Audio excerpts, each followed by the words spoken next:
Hello, welcome to part 2 of our 2-part series masterclass on maximizing your metabolism. Couple things to just kind of kick this second part of the seminar off. First of all, yes, I did forget to put the first mystery word in. So from part 1, if you already watched part 1, the first mystery word is supplements. The first mystery word is supplements. Second mystery word will be relayed later in the event. So a couple things to start this kind of kicking off, let's say, in review. I hope many of you have picked or started to implement some part of the Max Living 30-day challenge, whether it's simply doing a shake a day or adding a supplement or cutting out cheat meals or food prepping or exercising or whatever it is, or hopefully a whole combined part of that. But that's a huge aspect, and that covers just about every other basic aspect of resetting your metabolism or making your metabolism better. Like we started with in the last seminar, there is a lot that you can do to really help your metabolism be better. It's not necessarily even what you eat, it's how your body processes. Food has to be digested and turned into energy. And there are a whole variety of things that can influence that. Again, going back to your hormones, how much testosterone or estrogen you have, the amount of burnout of your adrenal glands or cortisol or stress hormones, how well your thyroid's working, how much toxicity you're putting in that affect those, how much stress you're either consuming or reducing, whether that's high stress emotions, physical work, which could even be from things like workouts, but how much are you meditating, reading, nutrient deficiencies. Unless you've eaten really well and supplemented well over the majority of your life, most people have nutrient deficiencies. They burn through magnesium. They don't have enough omega-3s. And all these things are things that we can test for. And we're actually going to get into a little bit about how to test or how to go next level with those things here in just a moment. But again, continuing on some of the things that don't cost or are very simple but very important to implement, the more lean muscle you have, essentially the higher your metabolic rate. Many of you have already taken advantage of the weigh-ins or the LRQ, the assessment, the 5 essentials assessment for where you might be deficient. So again, there are still some spots left. So anytime over the course of the next couple of weeks, if you'd like to be weighed in and have our Tanita multiple $1,000 weight scale, check your weight, body fat percentage, body water percentage, and in this situation specifically your metabolic age, just ask us in the office. You can put in the comments or email us directly, but for those active clients, and this is available to active clients only, you have the opportunity to do a complimentary weigh-in and metabolic test and leave with your results. And also your doctor will go over your results with you and give you some possible options for things that you can do to help it. Additionally, the LRQ. So this is something brand new. We've never done this before. It is a link to a series of questions that can help establish, based on your personal habits and symptoms, where you might be deficient in, where you might need to focus. So it can really help. And so we're doing, for the first 40 people, complimentary assessment and sit down with our nutrition specialist on that. So you have the opportunity to do so. You just need to either call the office and reserve one of those spots, message on the message board here on Facebook or YouTube, or direct message us through email or Facebook. So all those are options, complimentary options, just as part of being part of the Chiropractic First or Integrative Medical teams. And we want you to have the best opportunities to live your best life and health, whether you're trying to look better, feel better, strengthen your immune system, whatever your underlying motivation might be. So let's talk a little bit about high level. So there are some of you that have serious risk factors. Now, I find it interesting. So often you, let's say in the news or the media, they talk about risk factors like they're just things that you just have, and for a few of you, that's probably true. You absolutely have them and there's no option to change. But whether you're talking about high blood pressure, high cholesterol, being overweight, thyroid issues, hormone imbalances, and the list goes on and on and on. Even things like poor sleep, anxiety, depression. There are tests that can be done that are so much more effective than much of the traditional medical testing that you might get at your family doctor. And the reason it's more effective is not that it couldn't be done, but of course, these tests help get to the root cause of the problem. So you don't medicate, manage, cover up. You're truly getting to the root cause. So we are relaunching a program called Max Metabolics. So Max Metabolics, you can see on the screen right here. But what Max Metabolics is a series of testing options that can be run through our integrative clinic that does a few things. First of all, it allows you to correct deficiencies before or after disease has developed. So finding deficiencies in your body. Number two, it helps correct problems before you either develop the disease or really shows, or even before many of these medical tests will show that you're way out of balance. And lastly, it helps you achieve a more optimal wellness because you're really getting to the root cause of the problem. So these tests allow testing for vitamin and mineral deficiencies. So outside of like B12 or potassium, sodium, and vitamin D, there are very few tests that medical practitioners run to look for other vitamins and mineral deficiencies. It can also look for multiple factors if you have issue with blood sugar. So if you have diabetes, you're type 2 specifically, or you're pre-diabetic, these tests can look at what can you supplement with, what can you eat, what can you do that affects your blood sugar. We test for inflammation, the bacteria in your digestive tract, heavy metal toxicity, other forms of toxicity, oxidative stress, which is really often a lead into cancer, GI issues, whether that's bloating, acid reflux, leaky gut syndrome, stress hormone imbalances, which again go back to those adrenal glands, fatty acid imbalance, which links back to inflammation, blood clotting. Huge issue right now, especially unfortunately with some of the current medical recommendations, many of you know, leading to lots of blood clots. These tests can look for links to help your body have less blood clots, or again, just balance things out. Amino acid profile and the genetic factors that you can help turn off. So like MTHFR, which is so linked to, breast cancer, or, there's just a variety of different tests that can be done. And, if you knew you had a genetic risk factor, wouldn't it be nice to know it far enough ahead of time that you could do the right things to hopefully keep it turned off? Now that concept is almost 20 years old, that it's been mainstream media, and more than 30 years plus on scientific research showing that you're not your genes, you're not just, if you have the genetics for heart disease, which basically every American does, you're not guaranteed to have a heart attack because your father did or your mother did. If you have genetics for cancer, you're not guaranteed to have that. Now, you might be more likely, which wouldn't it be nice if you knew you were more likely so that you could modify? So that's what the Max Metabolics program does. Of course, just like the Mountain program, the Metabolics program is not for anyone or for everyone, but it is for anyone. And what do I mean by that? So a lot of people that use this have a serious health condition or risk factor that they want to improve. Some people just want to lose weight, feel better, and look better, and that's fine too. This can help show there's a whole difference between being skinny and looking good and being skinny. There's a whole difference between where you carry your body fat and how you look and how you feel and the risks of that. So, but on the other side of this, elite athletes also do this. So people that are trying to reach their peak performance.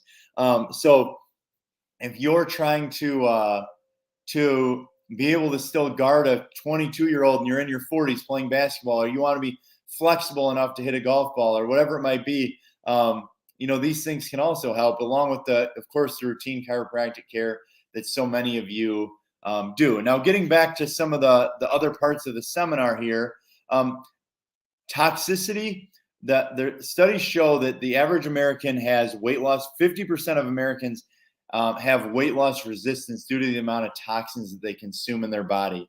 And it doesn't just cause you to not lose the body fat, but when it talks about endocrine disruptors, these are things that are being thrown off in your hormone balance. So one affects the next, affects the next. It's one of the big reasons for so many autoimmune diseases, even things like lupus and MS and a lot of this stuff. There are just chemicals that are sprayed on food, chemicals that are in your carpets, chemicals that are, hand sanitizer. Holy cow. What a terrible idea for so many people, unless they're about to be around a severely immunocompromised person. Yet people are using hand sanitizer thinking there's no major, risk or damage to cause it, or they actually think they're preventing or they're doing a great thing. I mean, again, we could have a whole seminar on that. But let's talk about detoxifying. So you can detox through food. Fruits and vegetables naturally help with detoxing. Water naturally helps with detoxing. Soluble fiber and insoluble fibers that are in fruits and vegetables can bind to toxins and help them pull out. In our kids' detox formula, there's actually the binder. In the adult one, it's activated charcoal and magnesium. In the kids' one, it's apple pectin or apple fiber. So it's gentler. It's not quite as intense, but of course it's for children. But juicing. So juicing should be done. I mentioned Elixir Juice Company on the last one, and I had a couple of you mention that you started to use it. But juicing on an empty stomach can help the body detox. So it helps with your metabolism. It helps your body naturally. Lemons, limes, all this stuff. It turns out natural things help your body flush. And so one way to, I'm sure none of you have ever been in this position, but let's just say you go to a wedding or it's New Year's Eve and you maybe consume more alcohol than your body's used to. You feel inflamed, you feel bloated, like you're retaining a lot of fluid. And then you drink let's say a glass of orange juice. Well, most people will just start to pee and pee and pee and pee and they flush.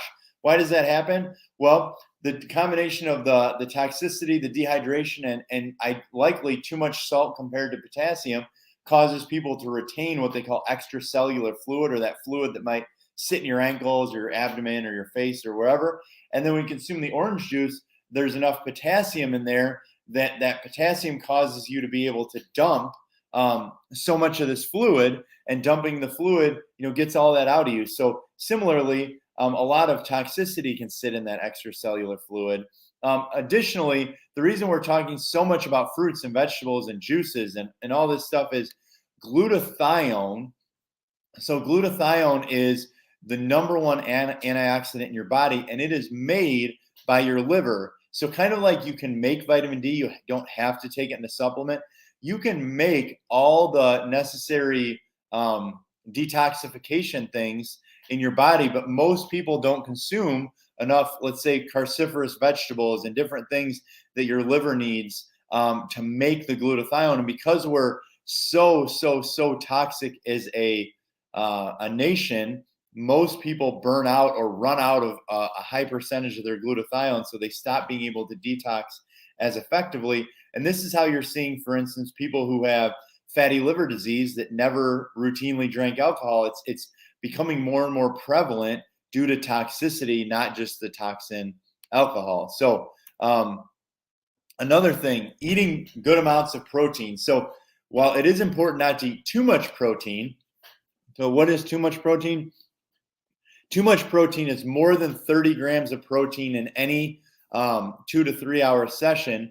Protein does tend to take more work for your body to metabolize, and therefore protein can help with healthy metabolism. So getting 20 to 30, or if you don't exercise at all, maybe 15, but somewhere between 15 to 30 grams of protein in every meal does help stimulate metabolism. So if that's not something you're doing, or if you're just eating a bowl of cereal or oatmeal or something in the morning, for instance, even doing something like that protein shake with the greens powder would be a great opportunity to help your metabolism. Protein is one of those things that's very important to balance throughout each meal, snacks, anything.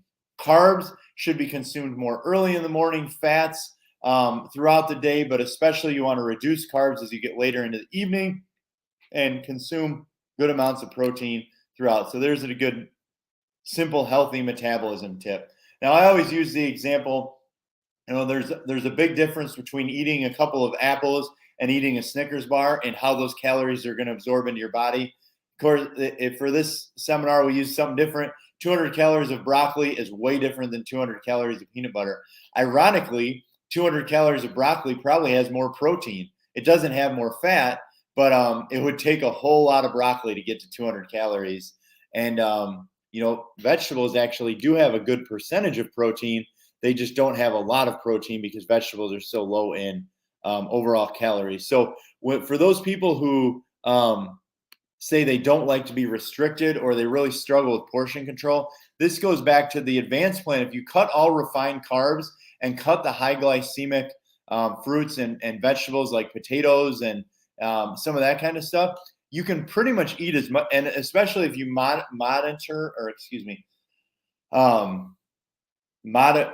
your protein, it's really difficult to overeat. So eating a moderate amount of protein, high healthy fats, high fiber in fruits and vegetables.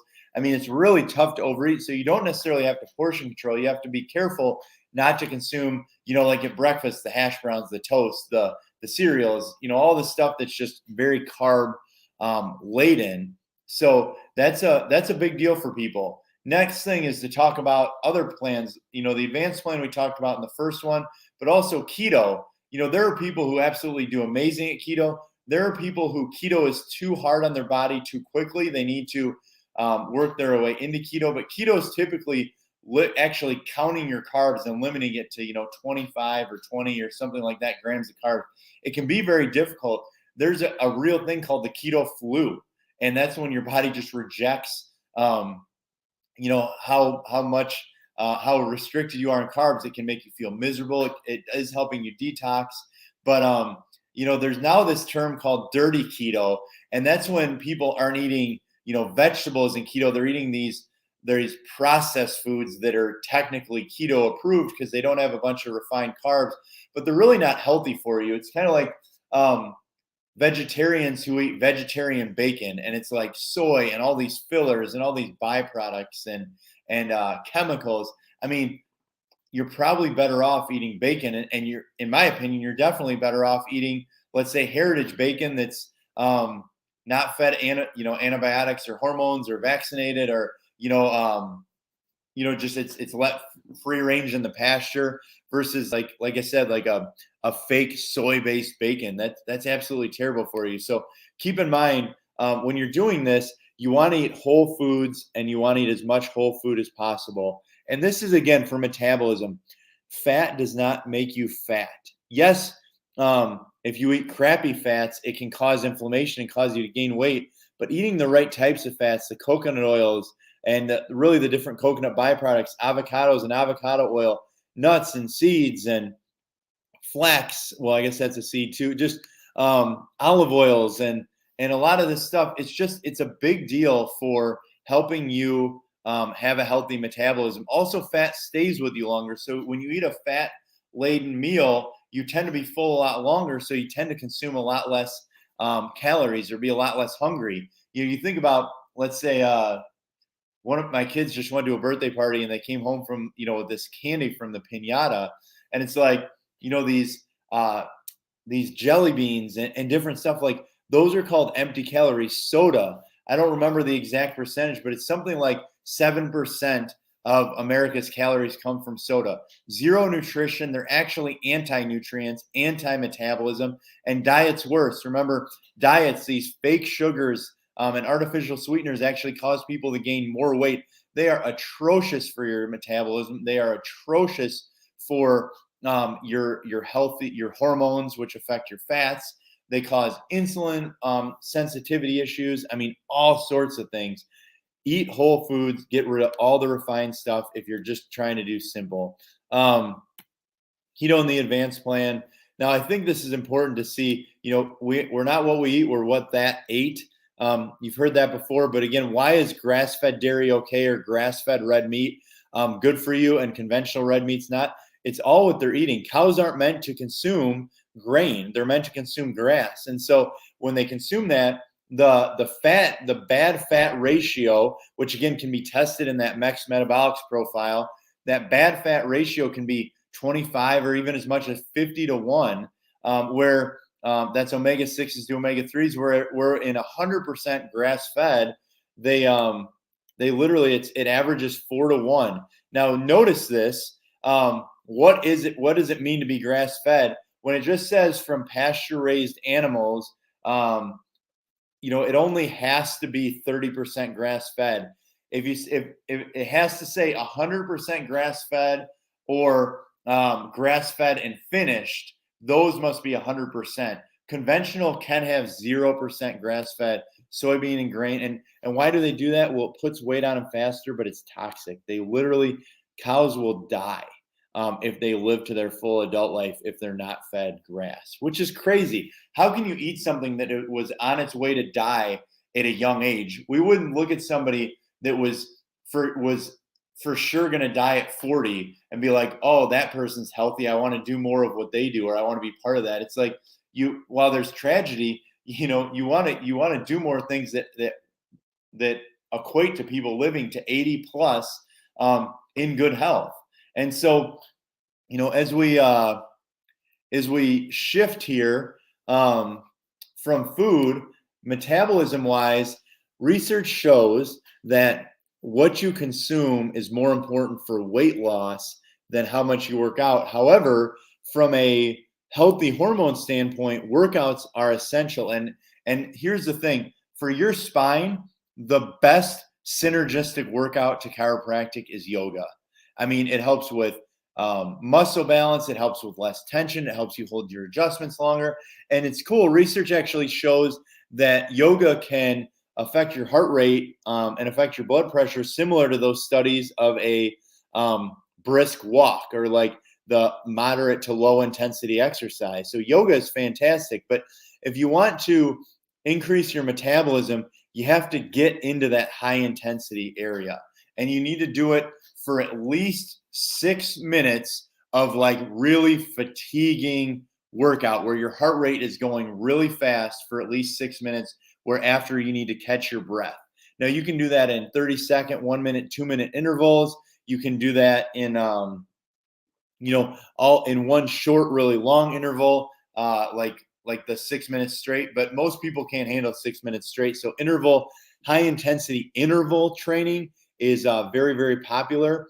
You can also do it for too long. So people that, let's say, run for 2 and 3 hours at a time actually have counterproductive responses to their metabolism. They have counterproductive responses to their stress hormones, to where they carry their body fat, to their thyroid, to their cardiac enzymes.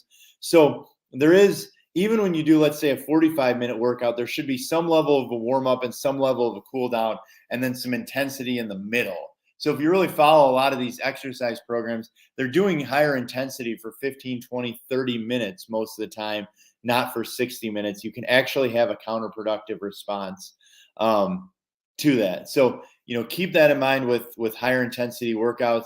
They are the best for metabolism. And so you can do that quite a few different ways.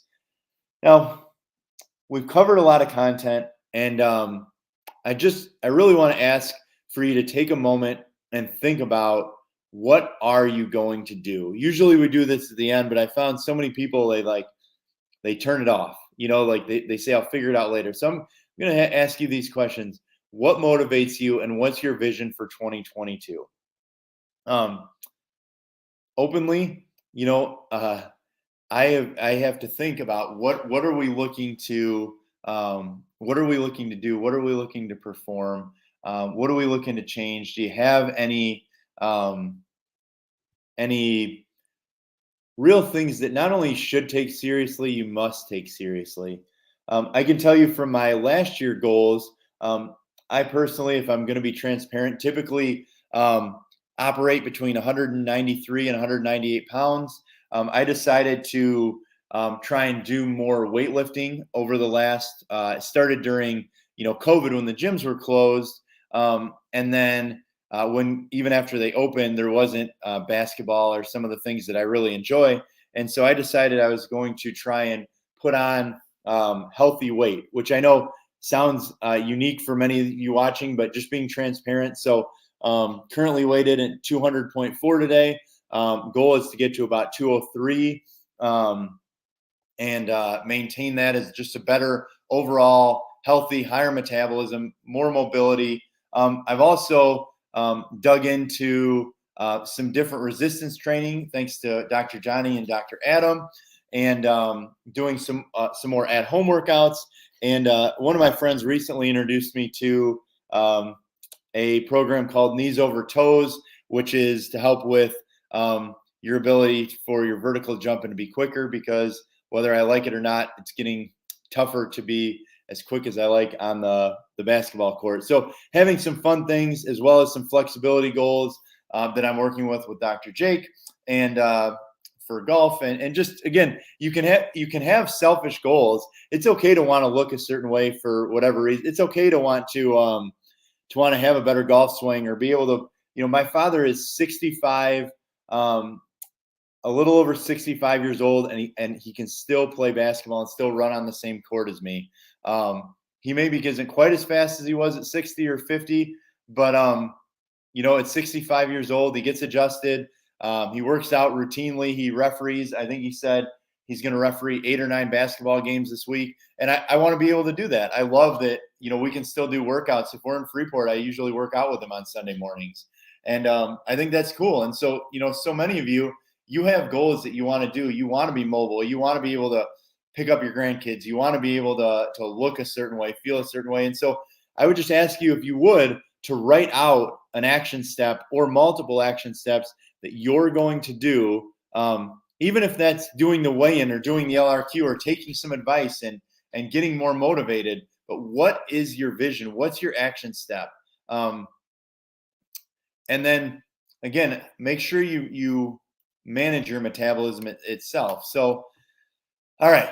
So barriers to habit change, lack of consequences. So if you don't have a way to hold yourself accountable, whether that's, there's been times where we've had people in the office, they set a like, they're going to donate a certain dollar amount to a charity that they hate, that they don't agree with, if they don't follow through, because they know if they do that, they'll get up at 5:30, or they'll do their shopping, or they'll meal prep on Sundays, or whatever it might be. Number 2, lack of support. It is hard when your family's not on your side or your closest people. So looking for a support person, find a gym buddy, go to the same class at the gym over and over until you start to recognize which people are regulars, and talk to them. Say hi. Know that they'll notice if you're there or not, and you'll notice if they're not there.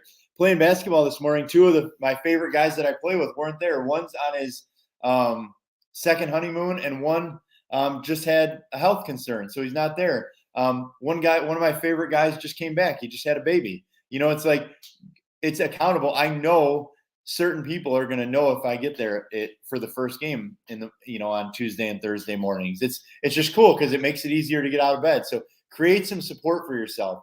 Number 3, barriers to habit change, setting unrealistic goals. So saying you're going to lose 100 pounds in a year, but not really being motivated to do it, not committing to meal prepping every Sunday, not committing to finding the support, whatever it might be. Set a absolute minimum standard for your starting point. And also, hopefully, if you can, find a buddy to do it. So same thing as setting your goal, write down what would limit you and how you're going to make that change.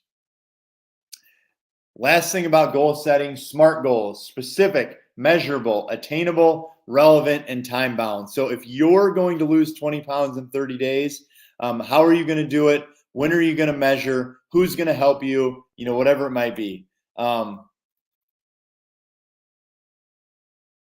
Next thing, set yourself up to celebrate your success. So here's the saying that I'd like you to do. I feel healthy if. I feel healthy if. So think about that. So if I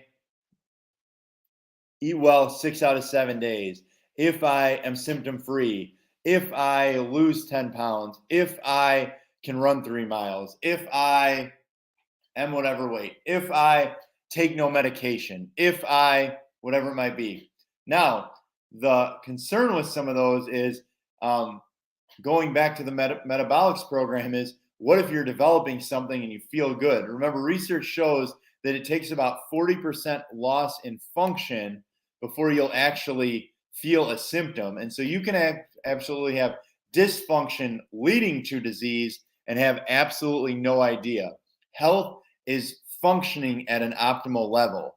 And for instance, one thing that we haven't mentioned is subluxation, the misalignment of the spine. And for instance, misalignment in the neck. I had someone ask me last night, she said, I have Hashimoto's disease and I'm 30. And she saw the arthritis at her third and fourth cervical. And she said, well, those are the nerves that go to the thyroid. Could that have affected me developing Hashimoto's at a younger age? And of course, think about it. Your brain controls everything through your neurology. Your stress hormones. How can one person work 80 hours a week and have a perfect metabolism, and another person work 80 hours a week, be so stressed out, their hair's falling out, their fingernails are cracking, and they gain 50 pounds?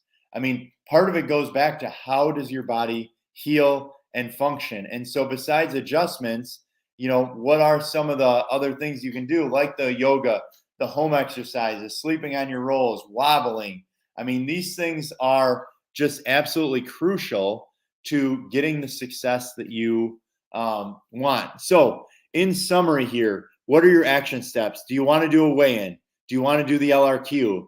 Do you want to set up an appointment with a chiropractor if you're a guest watching this? Do you want to set up an appointment with nurse practitioner Landra and talk about your blood pressure, your diabetes, your high cholesterol, your issues that you'd like to get healthier so you don't need the medication? If you're having fatigue, would you like to make some changes so that you metabolize more effectively, get better quality sleep? Are you interested in the metabolics program? Again, you can ask about it in the office. You can talk about it with your doctor. You can talk about it with nurse practitioner Landra. I mean, you have so many opportunities to make for a better 2022. And if 2022 is going to be your year for health, for many people, they need to still set some goals. Maybe you don't need to set New Year's resolutions, but you do need to set some goals. So going back to this 30-day challenge, I'm going to put it up here one more time. So 30-day challenge, take a progress picture once a day or once a week. Do a 45-minute workout in that high-intensity interval training we talked about. Do a protein shake with the whey protein and the max greens, or blend a smoothie every morning. Be more diligent and more consistent with your chiropractic. Do 2 advanced plan meals, no alcohol or cheat meals. Read and educate yourself. Do you need another book? We're happy to give you a copy of the Paleo Cardiologist or the Align Your Health book, or the Make an Informed Vaccine Decision book for those of you that are parents and are weighing things out. We can give you objective data to help you live better. Additionally, Hydrate. Lastly on there, I should say, Hydrate. How many ounces of water are you going to drink a day? Minimum is half your body weight, plus however many ounces of caffeine. Feel free to let a staff member or your chiropractor know what you're doing, and say, please keep me accountable. I'm going to lose 20 pounds this month. Please keep me accountable. We are happy to be part of your team. We are happy to help keep you accountable. We're happy to and proud to be part of your life. So, with that, I would just tell you that the conclusion, the second mystery word is help. So the second mystery word is help. And I really love and appreciate all the people who take time to better themselves. You are people that I want to be around. And I hope you have a very blessed day. And I hope to hear lots and lots of success stories and action steps. Talk to you soon.